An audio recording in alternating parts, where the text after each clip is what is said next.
all the legitimate businesses you can, make it legitimate, but you still have on the side all your illegal businesses still bringing in incomes. And it's more and more money, and more money, and more legitimate things, and more illegal things, just a fake.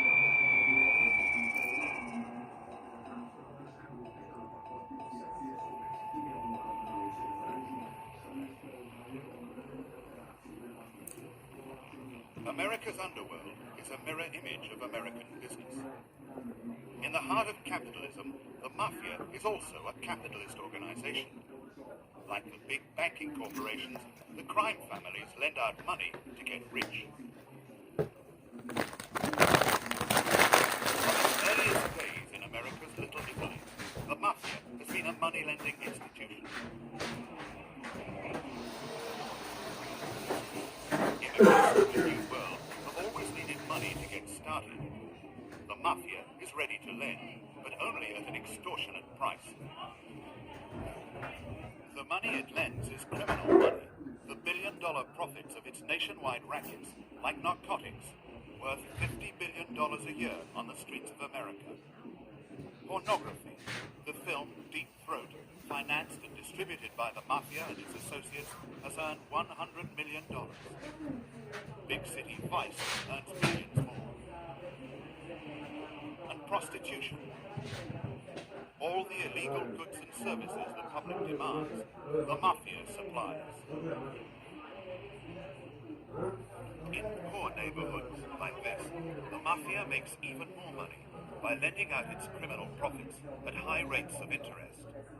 The rates are extortionate, and many borrowers can never pay off their debts. Yet the mafia's Shylocks, or loan sharks, are never short of customers. When you borrow money off a loan shark, it's for the people that cannot get credit.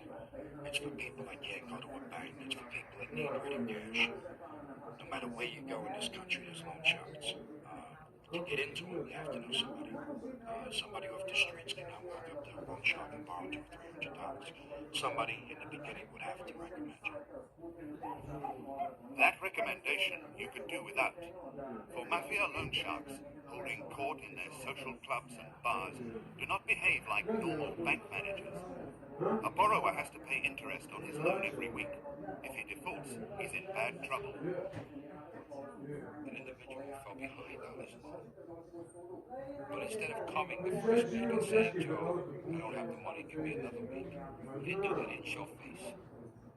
He let 2 weeks go by, he let 3 weeks go by, and after the third week, he came into the office, to my father's real estate office. And it was an embarrassment to Joe. Man, he could have said, I ain't got the money. I waited 2 weeks ago, last week. Now you coming after 3 weeks and tell me, hey Rocky, Joe not taking him downstairs. Just tell him what it's all about. They would take him down to the basement, boom, punch him around a little bit, come up his face with a swollen, quietly escorted out of the office as a place of business, and down to the basement. About 2 occasions. But you can be sure, that guy, when he went out, he came back an hour later with the payments he was behind. Fear of violence is what makes everybody pay. On this undercover film, 2 racketeers talk about a mafia killer who lent an old barber $500. Little old 70 years old. Says, well, you believe this cocksucker loaned him $500 3 years ago. Who loaned him? Yeah. Loaned to him? Loaned to the barber.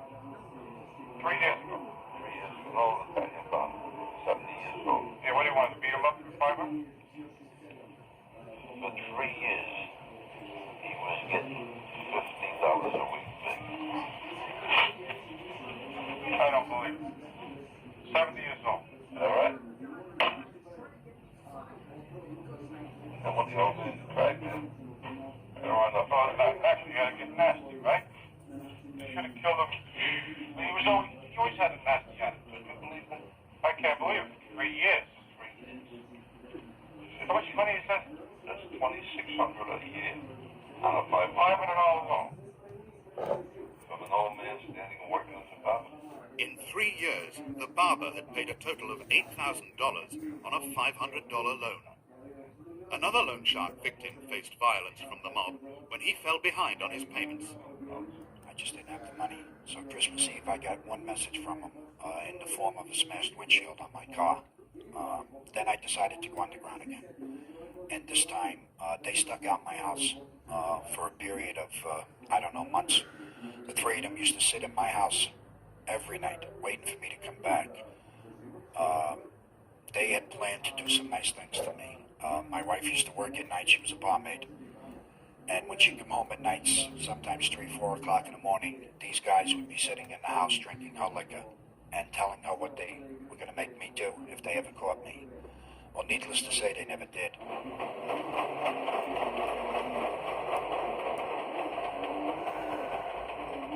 The crime families lent much of their money to hard-working businessmen. When they can't pay back, the loan sharks don't beat them up or kill them. They just take over the businesses, forcing the owners to work for them. The mafia casts its shadow over a huge legitimate empire. The families hang out in every kind of business, from restaurants to supermarkets, from slot machine firms to bowling alleys. They don't just use them to make money. On city streets like these, every mobster needs a respectable job as a front for his criminal activities and to explain his wealth to the taxman. Joe Colombo was a crime family boss. He had a respectable job. In the 1960s, Joey Cantalupo and his father Anthony worked with Colombo in a real estate firm, Cantalupo Realty. The premises in Brooklyn were both a legitimate business and a hive of mafia activity. Working in the office, I shortly found out who Joseph Colombo Sr. was. And he used my father's office as a front for his illegal activities. Now, Joseph Colombo Sr. was the boss of what is known as the Colombo Organized Crime Family. He had his own private office there with see-through mirrors so he could see who was coming in and out of the office. And on a daily basis, his protégés, members of his organized crime family, would come in to talk business, talk deals, and also various members of different organized crime families would come in to see Colombo. Now, when I say different organized crime families, I'm talking about members of the Carlo Gambino family, or members of the Genovese family, who was headed by a man by the name of Funzi Thierry. It was a legitimate business, and anybody can come into the office, and if they were ever questioned, well, they were coming in for a mortgage or looking to buy a house or renting an apartment. Well, when I was on the streets involved with the Colombo family, they were involved in various legitimate businesses, and we can go down the line. They've had catering halls, and they still do have catering halls, in which they had infiltrated into because an owner of a catering hall needed money, and they would loan him money. And for that money, they would eventually wind up with a piece of the business. So they wind up in a catering business. And in that catering business, you not only get the weddings, they are also in the photography business, where you take pictures of the bride and the groom. They're in the favor business, where you give out favors in weddings. You give out favors. They're in where you make up the cards, invitations. So in the catering business, you might have 20 different businesses stemming from the catering business, and they're involved in every one of those businesses. So if you use my catering hall to get married in, you're also going to use my photographer to have your pictures taken, and my man who drives the limousines. The limousine's big business, right? So all this is coming to me. I'm making a profit on all these things just because you're a nice guy and you're coming to me. But that's one business which you can put your fingers out and wind up with 10 or 15 different businesses from this one business. In Chicago, the carpet is rolled out for a high-class wedding reception. The instrument cases are carried by real musicians and contain real instruments. One of the first to arrive is the bride. She should be happy, for she's snapped up quite a catch. The bridegroom's father is one of the bosses of the Chicago crime family, James Turk Torello. Outwardly a respectable businessman, Torello's a mafia loan shark, torturer, and murderer. One of the honored guests is Joe Arnold. For years he ran a shirt company while operating as a mob loan shark and vice boss. This is Jimmy Inandino, another loan shark with a reputation for violence. Chucky English, a soldier in the Chicago outfit, runs record, jukebox, and vending machine companies. Some wedding guests prefer to read the headlines rather than make them, but Chicago's joint crime boss, Joey Aiuppa, isn't so shy. He's a prominent businessman involved in advertising and taxi firms. Mafia Captain Joe Ferriola, reported to be another loan shark, controls a legitimate chain of dry cleaners. The Mafia owns so many businesses, it can take care of you from the cradle to the grave. You go into the funeral parlor business. We had a funeral parlor. I was involved with me, Colombo, Gambino. Not only do we have the funeral parlor business, we're involved with the people who sell the caskets. We do our own embalming. We got the florists who bring the flowers to the table. So it's one big situation. It's every business. Joey Cantalupo's best friend in the Mafia was Mike Bellino, a member of the Colombo crime family.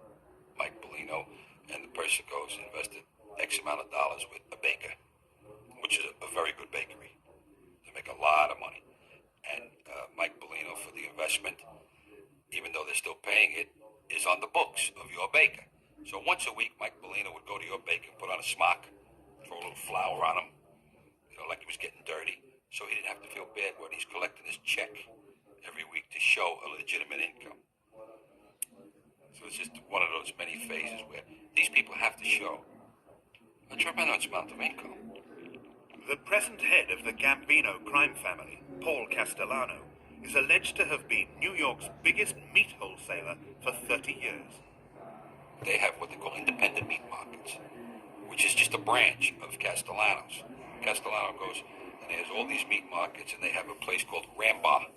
Rambar Meats is actually, it's like a chicken produce factory where they distribute chickens to all these places. One of the biggest in New York is this particular business. And they generate legitimate money, even though they're still in the shylocking business and other businesses, illegal businesses. This is a legal business where they can generate millions of dollars a year and chauffeur it and invest it. But the origination of that money was illegal. Much of the Mafia's illegal money has gone into New York's biggest business, garments. 250,000 people work in the city's clothing industry. It's a business worth $14 billion a year. The people who own the trucking companies in the garment center control the industry. Nothing moves without their consent. Trucks bring materials into the center and deliver the finished goods to stores across the nation. That's why the Mafia has moved in on the trucking industry in the garment center.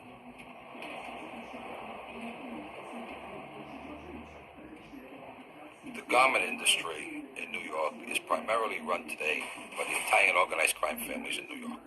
Each one have various interests in this big, vast industry. Actually, all the Gambino boys, they are very big in the garment area. Very, very big. And not only in the respect that they control everything, just about everything. Don't forget, there's other families in there that have a piece of the garment center, but they have the biggest piece of the garment center. But they have their own shops. These people actually go to work every day down to the garment center and work. Like the supervisor, they oversee everything that's going on. The big power in garments today is Tommy Gambino, son of the late Carlo Gambino, the Mafia's boss of bosses. But this Gambino shows up on none of the Mafia family charts compiled by the police.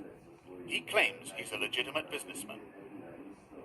He and his relatives own dozens of garment companies and trucking firms, which dominate the entire industry. Tommy Gambino may not be in the mob, but state investigations show that many of his associates are.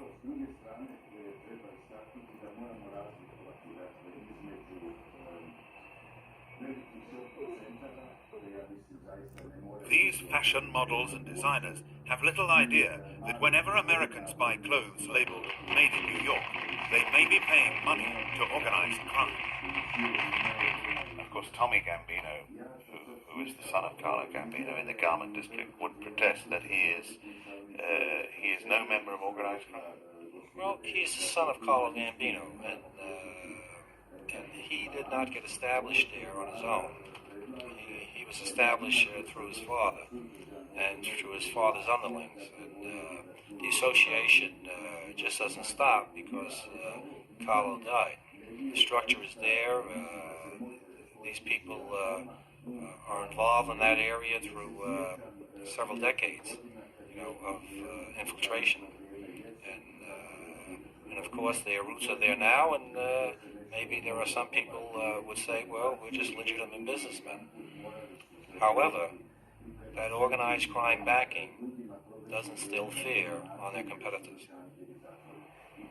The Gambinos and their associates have the edge in the garment business. Their competitors won't steal their customers, their friends run the unions, and their workers are unlikely to give them any trouble. They avoid a lot of problems that an everyday businessman could not avoid. They avoid the union problems. They avoid other strong-arm tactics that could be made against them. Tommy Gambino jointly owns the biggest trucking company in the garment center, Consolidated Carriers. The state senator's investigation has alleged that Consolidated and a few other companies dictate whose trucks service which firms. One designer recalls the trouble he had in the past with one of his former truckers. I've been in the business since 1955, and I know that when you get a trucker, you can complain about lousy delivery, you can complain about high prices, you can complain and you can bitch and you can moan, and the guy might do something for you. He might say, okay, I'll make the deliveries better or something like that. But what you can't do is you can't say, I'm going to get XYZ, the other trucker, because he runs a real snappy service from the factory to our receiving room, and we're going to use him instead because there is no XYZ service, and the XYZ would take his life in his hands to go and service you, so he doesn't do it. The men who run New York's biggest business have many ways of keeping their customers under control. I will find that my things don't get delivered. I can find that the things are damaged when they get delivered. I can find that the things don't make it to my manufacturing place to get manufactured. I can have all kinds of trouble. I have never put a percentage on what it costs us, but the extra costs of doing business, of course, are part of my life, and we're competitive, and it's part of everybody. Nobody gets a break, so it's a tax that's levied by this organization that is more efficient than the United States government because they collect the taxes from everybody. This other government doesn't stop at taxing what Americans wear. It also taxes what they throw away.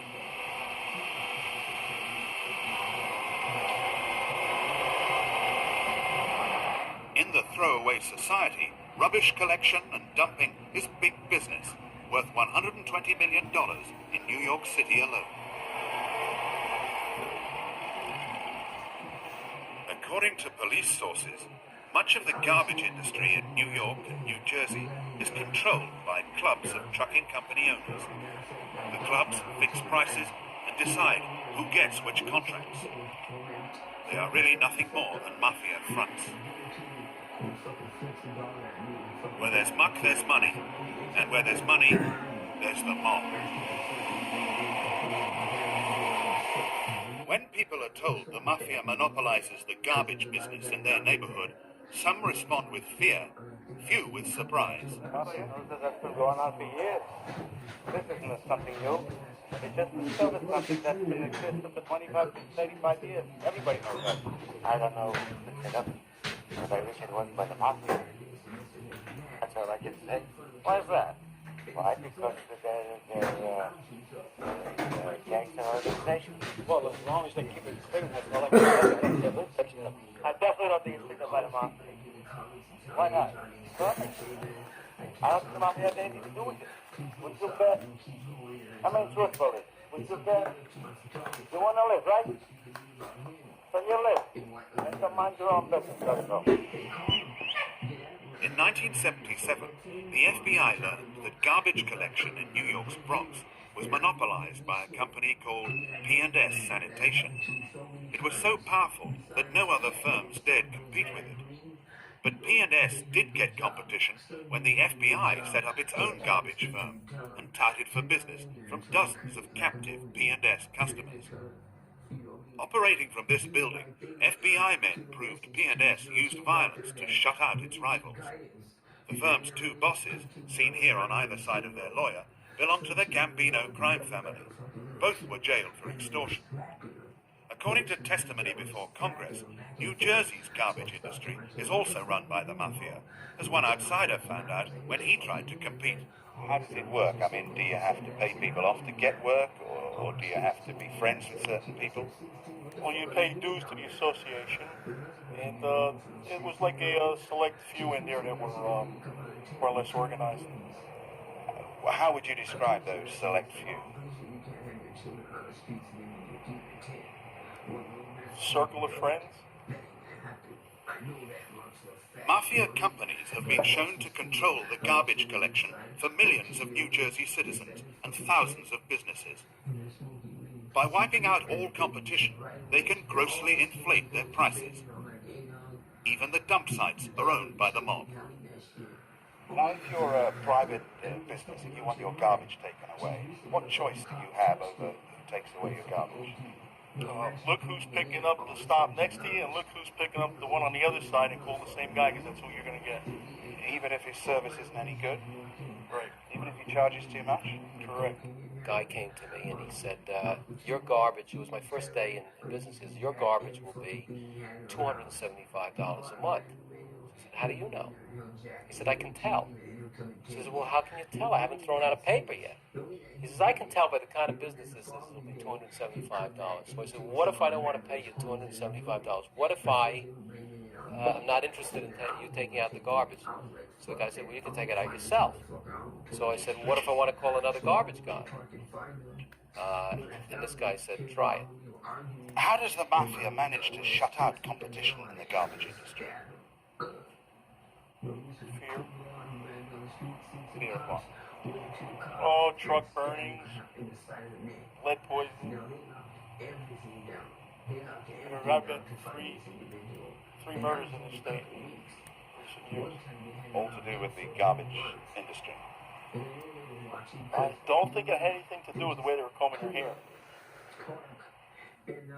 The Westchester Premier Theatre in New York State. It opened in 1975 and collapsed 3 years later, bankrupted by mafia fraudsters who walked off with $9 million.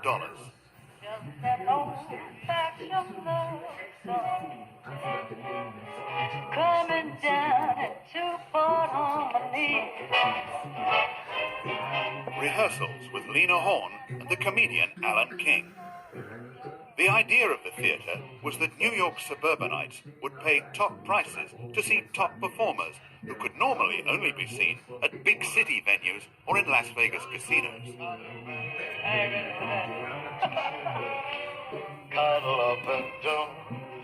Old Blue Eyes himself, Frank Sinatra, made 3 week-long appearances at the theatre, where he was photographed backstage with mafia bosses, although the singer later claimed he didn't know who they were. The crime bosses were stealing the takings and giving out free tickets and dinners to other gangsters. The handouts staggered stage manager Jerry Donnellan.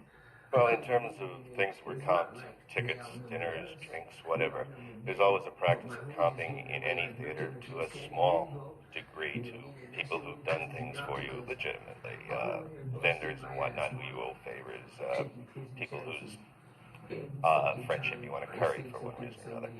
But here, it grew to be ridiculous. I mean, dinners, I would say at times 30% of the dinners in the dining room were comped or on the arm or whatever, and tickets were given away in bulk numbers. I mean, to the point where you were putting yourself in a position where you wouldn't make money even if you sold the bloody thing out. In the early days of the theater, the front row seats were never available to the general public, to the motoring public, if you will, and they were always full of less than savory characters. One description would be wall-to-wall shoulders, fellas with no necks dragging their knuckles on the ground, refrigerators on casters if you want images. Now, at a certain point, do you notice different kinds of people coming into the theatre than those you'd normally expect? Well, if you're saying that a fellow in an $800 silk suit selling popcorn is strange, yeah, I think so.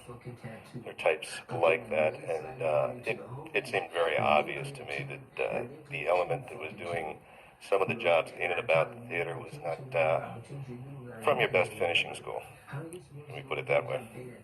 The Mafia sold Westchester shares at an inflated price, while at the same time stealing the theater's profits. $9 million disappeared into the pockets of the Gambino and Genovese crime families. They also used the theater as a front for other rackets. We're using it for a dump site to do their work. They were actually moving jewelry, they were actually moving paintings. You know, the scalp tickets everybody talks about, there was all kinds of shenanigans going on through that joint. It was a meeting joint. And things were getting dropped there, picked up, deals were going down there. I had a deal, I went over there to buy Romanian money at 10 cents on the dollar, millions of dollars worth of it. And I had bearer bonds, and I couldn't get the feds to come up with the money to buy the bearer bonds, so I had to give them back. This is the way it went. We were doing the Nutcracker, I guess second or third year in operation, and it was a nice performance by a local but professional ballet company. And at one point, in the first act, I had left backstage and come out here in the lobby where I was to check the scenery lighting, general picture of what it was looking like. While I was standing on the stairs, one of these security not that I'm petite, but a good deal larger than I am, came up behind me and said, "Nice show, Jerry, really nice." Yeah, it's a good show. He said, "Jerry, there's no talk on this?" Which, obviously, in Manhattan, too many ballets. They could have saved a lot of money if they got taller dancers in the first place rather than having to and that went right over his head. Right guys didn't go to jail. You look at the guys posing with Sinatra, they're all who were involved in that damn fight. None of them went to jail. Westchester Free Theater. That's what slugs do. They go to jail. Samo fudbal kod nas i košarci. Nije prije toliko, nije prije, sad je mlađi, prije nije to se sad izobrazilo. Joe Colombo, real estate broker, mafia boss, and one of the biggest con men in the history of organized crime. Colombo founded the Italian-American Civil Rights League to hoodwink all Americans into believing the mafia did not exist. Colombo played on the feelings of Italian-Americans who felt tainted by the mafia image and discriminated against by the American government. Sad su se obezobrazili, čak previše, tu se sve na milijone, jebote, to više nema, to se više ne računa, ovako nasto kuljaju, ono što ja znam, ti se smijeju, kad čuješ to kuljaju. Jebi ga. Tako ti je, zato što je menadžer. Joe Colombo used all the tricks of a politician. The mafioso portrayed himself as a father, not a godfather. A family man who swore he wasn't in the family. In 1970, he was named Man of the Year by the organization he had himself founded. Aj Colombo, to nije strašno. The FBI, the Man of the Year, was the same gang boss they had been trying to jail for a decade. It was the FBI's investigation which provoked Colombo into founding the Civil Rights League in the first place. It was started at Kendall O'Reilly Company. To nije For strašno, years, Colombo. we were being harassed by the FBI. Šta ima veze što me kum, šta? Čovjek normalan građanin, ne znači da je stavio me kum, šta? To 1969, we were constantly under surveillance by the FBI. Actually harassed. They watched you.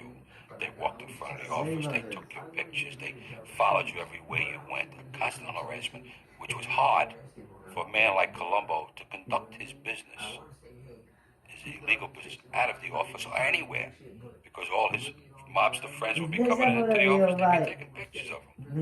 So they knew something was going on. So they came at a point where Joe Colombo Jr. got picked up for melting down silver coins. He decided to see Well, this is going to On be je an end to udario this i splatio u harassment. čošak, I am going to form the u čošak, entire American u Civil Rights dobro, League. ne znam gdje And it se. started in the office. I onda je šta je, onda je... Izašao iz auta i In onda ga neko 1970, udario. mushroomed into 100,000 people gathered in New York's Columbus Circle. Što je to auto put bio, valjda. Under the statue of the Italian who had discovered America, Colombo appealed to Italian Americans to fight the stigma of organized crime. And now he Ma reached out to nije, all his nemoj, people. ja znam gdje je. Not only his people, but Nešto the ima. other members of organized crime Ma families jeste, saying, Borak, to je we're going to puno try and make mafije, a to ne stand mogu against više Ne kažem da nije, ali ne mora znati da je svaki ide mafija. And Svaka nesreća. what he did was that Ima nekad not only nesreće, his own people, everybody, nekad se nesreća Ne, sad ću desi. gledati everybody na who was noćni, anybody. kad And bude he u contacted them, and he got the politicians, Nekad ima and i he got the nesreće, lawyers, and he got the nisam, judges all to back this. And everybody was joining this wonderful thing at $10 a head for a year. It was a wonderful idea. And then we used to picket the FBI building and harass. They were harassing us, now we're going to harass them. We're going to go with 10,000 people and walk around the FBI building all night long, just to show them that we're powerful. The FBI had led the fight against the mafia ever since Joe Valachi turned informer. The League claimed the mafia was a fantasy. I to Why the FBI? Why is the FBI, in your mind, persecuting the Italians? No, it's obvious by just what everybody Gee, sees in too. the paper. Every time you see something, you see that the FBI is waving Treba a se giant paziti malo bolje. Kako se dva aviona ulaze u vazduh? Meni to nije jasno, dva aviona vazduh. As far as we're concerned, as Italian people, there is no such Znači thing. nije pazio niko, nisi pazio gdje odleti. su oni, nisi shvatili, bili na obuci ili su Ma nije završili. bitno, bio na obuci ili nisi. Conspiracy in this country got Za dva aviona ulaje, gore u nebu misli. Znači ne pazi niko gdje ko leti. Now I'll go a little further. Many of the A other može tako, onda se zna ko ima gore ko leti, gdje, kad leti, gdje Su radni leti. mali avioni. Nije veze, nije veze. And this is where the public Mali, should veliki. wake up, and this is where the public Nema veze. should start demanding some of To these je things baš, to be brought out znači to ne light. pazi se, ne pazi se ništa. Frightened of an Znači, ja, ne pazi se, Why znači shouldn't ništa. there be an investigation on them? And who are they? Are they any better than you, I, or anybody else standing in this crowd? Trebalo se pazi, brat, ko leti, gdje leti. Where it originated. Baš zato se ne bi desilo to, sad se Zato desilo. što se desi. Baš zato, pa ja, a ne bi Offices sudari bili gore. in Mid-Manhattan, whole floors where they had their Oh, yeah. office. So that shows you the growth of this particular thing. And do you think he was stealing from it? To kažeš, Igor da zna biti gužva nekad. They were skimming. The family, Ja, the Igor je people, nekad the members. It's very easy. zato imaju radare i one zajebancije, oni da znaju gdje su, gdje leti, razumiješ, ono. $10. Gdje su, da ne bi drugi avion baš tu leto okolo, da se ne bi sudarili. Da se ne bi sudarili, baš. If I want to Razumiješ? go spend, I'll spend. Baš zato da se ne bi Forgot about sudarili. that membership. Leti, bez neka oblaci, ne vidiš, razumiješ, ne vidi se nekad oblaka, ne vidi se To nekad. skim money off the top of this particular situation. Na odu oblake pa ne A vidiš. zar oni To dobijaju keep money and komande sa members zemlje? flowing into the League, the gangsters in Colombo's crime family toured Italian neighborhoods and rallied people I around the oni te flag. koridore. Šta ja znam, neke sigurno te, Colombo declared kaže, Unity za Days to show radare, the znaju strength of džesu, his civil rights league. da ima drugi aviona, lete blizu, da. To ensure maximum attendance at these rallies, To Colombo made sure Italian shops To su closed ratni down for mali the day. avioni. To ti Going govorim, against mafia baš zato ne bi tradition, izdali jedan Colombo drugi. courted Ima i publicity. ovi sletaju ljude, to ljude vozi, razumiješ? The man let the power go to his head. Znam, mogu i oni, možu dati njega godine. Ej, kako ne? Tens of thousands of Ako ne zna gdje je, razumiješ? looking at him. They weren't looking at him. They were looking at Ne, him. to vezi, za nebo, slučajno se, So peaceful. These ovaj Dešava se, prozi, ovaj prozi i ovaj, onaj skine, on pa ja, slučajno puknem njega. And it gets bigger and bigger and bigger. When he was up on the podium, there were dozens and dozens of politicians who were standing there alongside him, saying, Ali nije bitno, what a wonderful ne thing. trebalo se dešava, to baš zato ne bi trebalo, vidiš, treba zna džesu. Zato imaju ovi radari, da govori džesu, znam, že idu, že dječe, ima da prazan put, jer gore, slobodno, slobodno, jer dolazi ko leti ili ko, razumiješ? Colombo's Zato campaign imaju to, zato turniri imaju da go, Italian zajavljaju Americans konstantno, should džesu, že unite idu. and become A one. ne, to tamo ćeš The pogoditi. Radar. publicity he was attracting alarmed the men who led New York's other crime families. Lijepo, služi, lijepo, kako pa... The only thing wrong with it, Imaju radare, imaju radare. not only to the Colombo family, Imaju radare, imaju i svašta, vide i radare crime imaju. families, and the organizations, the other a ispusti se dole iznad oblaka, They razumiješ? want to be left Vidi in a dole. low profile. They don't want the media taking pictures of them or watching them and all this Pa shit. to je kaj mudar vidi. A ovi veliki putnički idu Al iznad. Gambino, Pa idu iznad oblaka, idu, mogu i ovi iznad, mogu oni iznad i ispod, nije bitno, ali step down, kažem. get out of the picture. Because we don't need the heat. A moraju znati, zato gdje su radar, ima znaju gdje idu, kojim pravcem putuju, gdje idu, kako, pa ja se to na aerodromu, razumiješ? Jer tuđe je uzletio, razumiješ, mora, znaš šta mislim? Mora se vratiti tamo gdje je. Da mu ne zanje benzina, razumiješ, da ne bude predaje vode, pa mora se vratiti, razumiješ, mora imati benzina da se vrati i nešto mjesto, razumiješ? Ne da mu istekne benzina gore u vazduhu, pa nema gdje sleti, pa mora, razumiješ? Pusti neke dole. Mislim, ima to proces, ima to protokol, nije to baš, ima to protokol kako se radi, šta radi, gdje, kako će, šta će, gdje moraju, gdje mogu, gdje ne mogu. Ima to sve svoje, mislim. Zato mi je čudno da se ne pazi toliko, da se bahati toliko, da je to bahati toliko. Ne znam, mislim, ja to ne to čudno. Bahati piloti, ko će znati, ko zna? Meni čini bahati se, sviđaju puceta svi. Sve uzelo puceta, pa ozbiljno. Svak radi šta hoće. Ja ne za treba. Carlo Gambino. True to the mafia code of silence, the man who had told Colombo to step down from the league had nothing to say.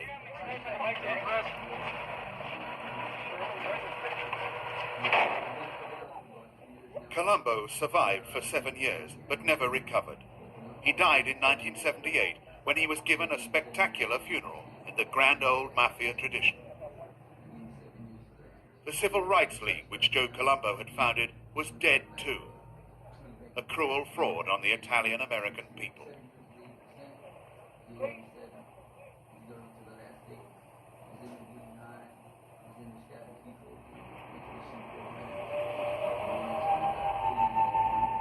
Newark, New Jersey.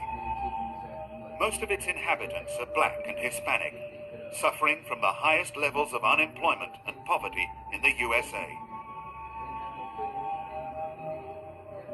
Newark is a city that is falling apart. Detectives serving in the County Narcotics Squad have had a tip-off. They're working with Paddy Carr, a veteran Newark policeman. The operation is all too familiar, busting drug dealers in a city where drug dealing is now the main industry. Alright, I'll be right behind you.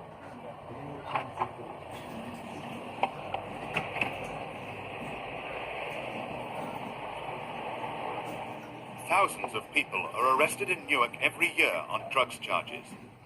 Today's arrest, a Hispanic suspected of selling cocaine to an undercover cop. You understand English, okay? Police officer. Man, you're under arrest. Selling drugs, an undercover officer. Get behind you. Cigarette down.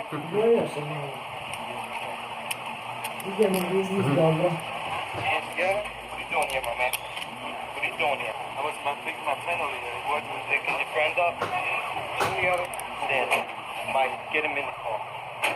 Man, listen up. Okay? Dan, you repeat it to him in Spanish. You have a right to remain silent. Okay? Anything you say can and will be used against you in court. Okay? You understand that, all right? You have a right to talk to an attorney. Okay? If you can't afford one will be appointed to you by the court. All right? You understand your rights. My man, come here. Despite the massive growth in drug traffic, the narcotics squad has only half the men it needs. Newark hasn't got the money to fight an epidemic that has engulfed the city with 10,000 drug addicts.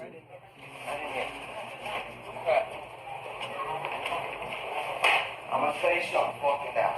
You understand me? Listen to me, understand me. I wanna know where the rest of the shit is. You're going to fucking jail.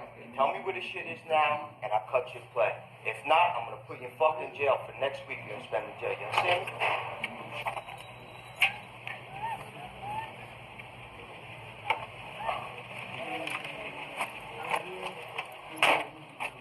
See what these guys carry? self-defense weapon. Kill somebody with that thing. Where do you live? Where? Where? I asked you where you The narcotics squad has been overwhelmed by the drug explosion that has hit America. The city is now almost impossible to police. And yet only 25 years ago, Newark was a boom town with a great future. It was a thriving business community, and it was a great place to live. Everybody worked. It was a very middle-income type community, and it was a large city, and it was probably the most dynamic city in the East. Newark's decline began in the 1960s when the Mafia went into partnership with the city's politicians. The Mafia also controlled the city's crime to the exclusion of every other race. Not only were legitimate avenues blocked for the black minority in Newark, but illegitimate avenues for activity on the part of blacks in Newark was also blocked. What we find was that organized crime controlled both the legitimate and illegitimate sectors of the economy in Newark. When such a situation arises, it's inevitable that you'll have a full-scale revolution or disorder. In 1967, Newark went up in flames. It was one of the first big civil riots in modern American history.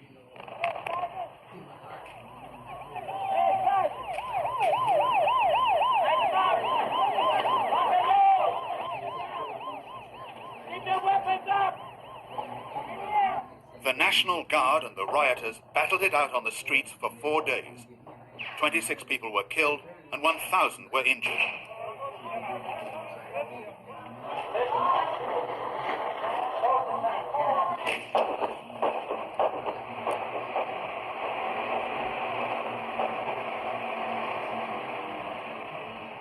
Arsonists and looters caused $10 million in damage. The city itself has never recovered. 1,000 blacks were arrested, and race relations in Newark were damaged beyond repair. Well, there was a terrible riot in Newark. It was one of the first ones, and it was a frightening spectacle because suddenly a major city was in flames. You walk in the street, gunfire would break out. You actually had tanks coming down the street, soldiers with rifles, machine guns being fired. It was bizarre. It was cataclysmic. So they had a commission to inquire into that afterwards.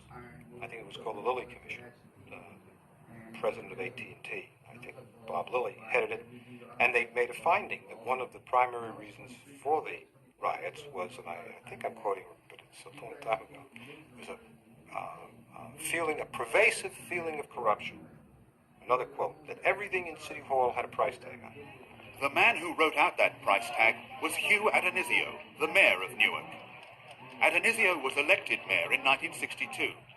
For the next 8 years, he demanded a 10% kickback from companies wanting major contracts from the city.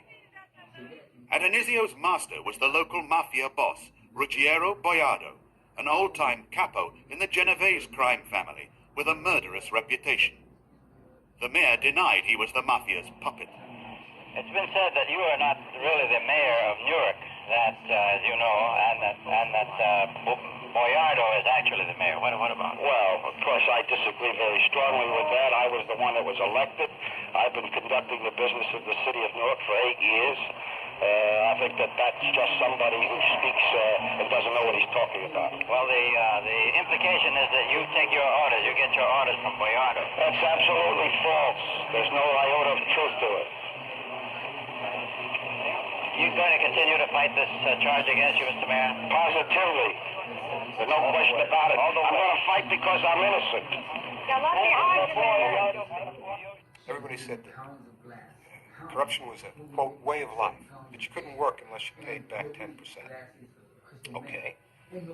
We subpoenaed the records from City Hall in truckloads. We subpoenaed all the contracts which were awarded for a 5-year period to engineers, suppliers, construction people. From that we ascertained who were the successful bidders. Then we went after their books and records, and they came in by the truckloads as well. What we were looking for was cash. we had two principles. Number one, a dishonest public official usually does not take a payoff by check. Second of all, a businessman usually does not walk out of a bank with $10 or $15 or $20,000 in currency for a legitimate purpose. So it became simple. If you looked in the records of the businessman and you found checks drawn for cash in large amounts of money, that meant that a businessman went into a bank, cashed a check, and walked out with greenbacks. You knew it had to be for an illegitimate purpose. As a result of Stern's investigation, Adonisio was charged with extortion and corruption. I expect to be exonerated. In the meantime, I'm returning to City Hall to continue to run a very effective and efficient administration. This is a very difficult city to administer, and we're certainly trying to do the job here and solve the problems. Other than that, I have no further comment. It was all bluster. Adonisio was destroyed in court by Herb Stern, who exposed the corrupt regime that had looted City Hall. There was a very famous piece of testimony given by one of the witnesses at the trial, that when he was asked why he would give up the United States Congress to run for mayor of Newark, he's reported to have said, and the jury heard this, that you could make $1 million as mayor of the city of Newark. In 1970, Adonisio was convicted and jailed for 10 years. He was to die in prison. Since his day, Newark, the city that the mafia and corrupt politicians defrauded and destroyed, has sunk deeper and deeper into despair. The streets have turned into a jungle. At night, no one wants to travel on them. It's like a 9 to 5 city, and after 5 o'clock at night, even in downtown areas, not a place that anybody would want to take their wife and stroll and shop, window shop, or anything like that. To me, the city is just dying. I probably would say that organized crime, behind the whole thing, I don't think that they set out to do this, but it's just the corruption that comes from organized crime and the money that's passed around. It's made so easy for people to they just keep taking out of a community. Organized crime, a lot of people make the reference that they ought to run the government. They're the only ones that seem to make money. But they just take things. They give nothing. Newark is a textbook example of what happens when organized crime corrupts a political administration. It becomes too expensive to do business in the city. The riots that emanated as a result of the corruption forced many businesses to leave the city, move to the suburbs, and as a result, the economic base of that city left, moved to other areas, and today what we find is a city that's basically struggling for its own survival.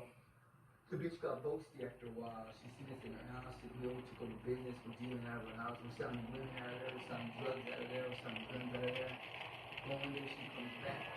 She says that she's crying on the couch. And she had all those things on the road. She had nice cars.